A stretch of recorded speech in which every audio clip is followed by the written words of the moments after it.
Okay, we've talked a little bit about the covenant Noah made with God, and Abraham and David, that he would always have someone on the throne. Abraham, that he would have the land of Canaan.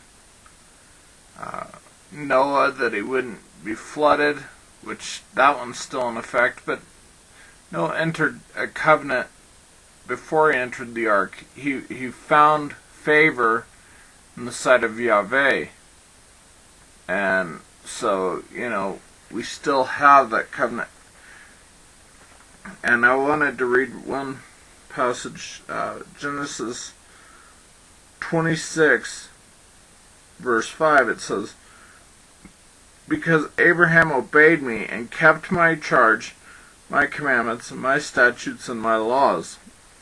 So, if he kept them, if Abraham kept the laws and the statutes, he must have already known what they were. It must have been revealed to him. And he, as part of that covenant, kept stuff.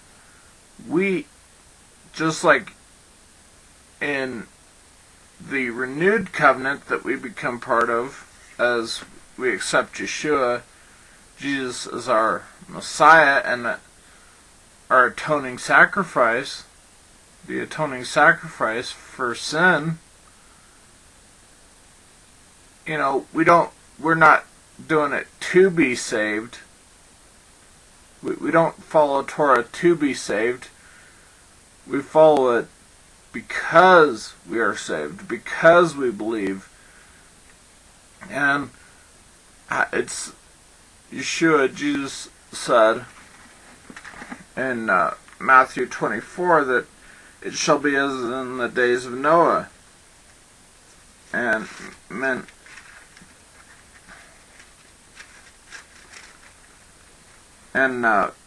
one of the things to look at, it says that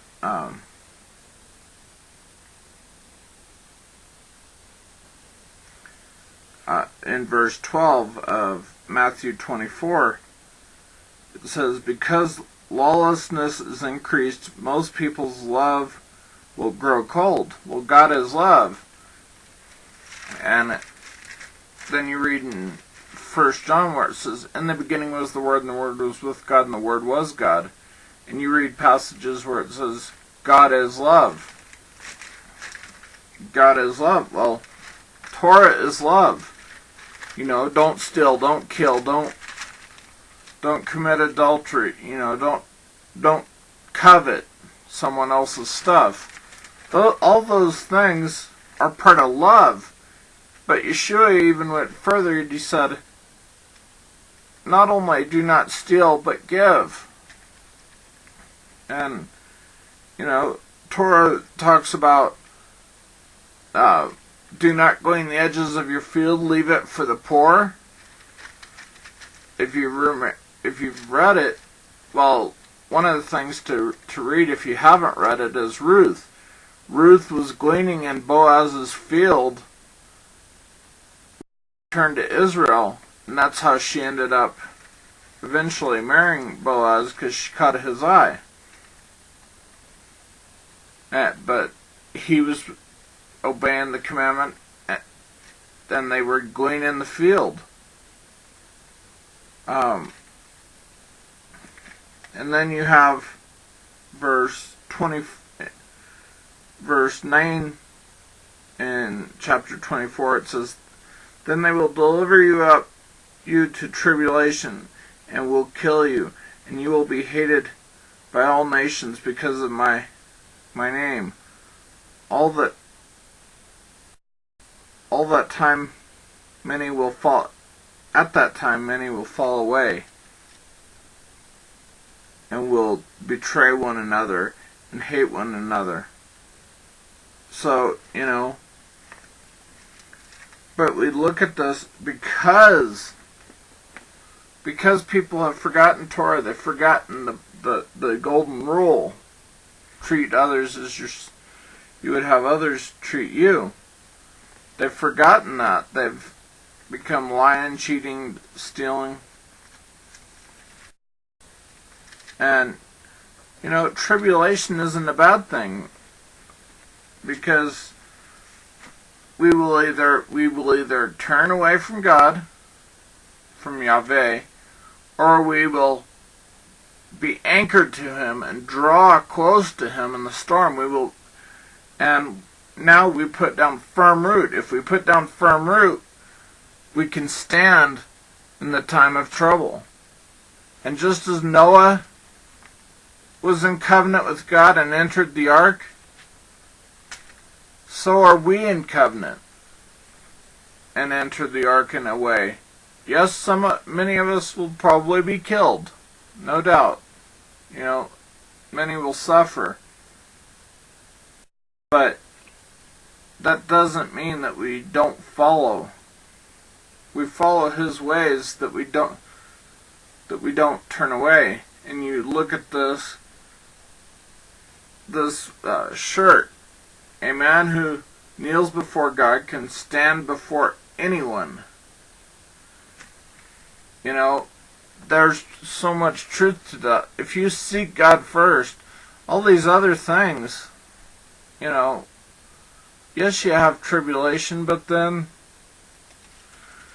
even if you die, once you die, the next moment you'll be before the throne in His presence.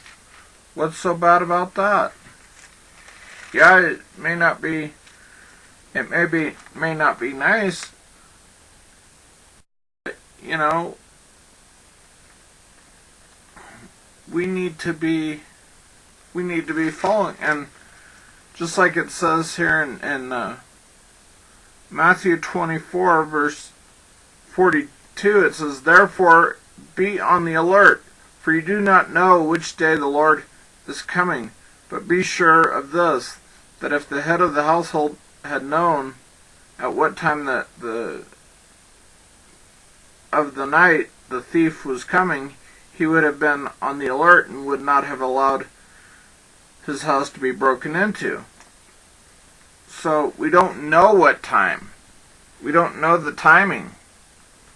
We know that, when the fig tree comes back, which is Israel, and Israel being in the land, that's one of the signs. And then you read the parable of the 10 virgins, and how they trimmed their lamps, and some didn't have oil. It was the bridegroom came at a time they didn't know. Some went away. But have oil with you. Have oil with you in following and live this book and be in covenant. And there He promises to the Church of Philadelphia. He promises them, because you keep my word, I will keep you from the hour of testing. There will be some who will not have to deal with some of these things, I believe, because He will divinely protect them. I mean, you look at Shadrach, Meshach, and Abednego. They were in the fire. But they said, "We will not obey you. We will not worship your God. We will worship the God on high." And for that, they were in the fiery furnace, but not a scratch on them. So, we really need to look at those things. Or Daniel in the lion's den, because he refused to stop praying. So, let's be in covenant. Let's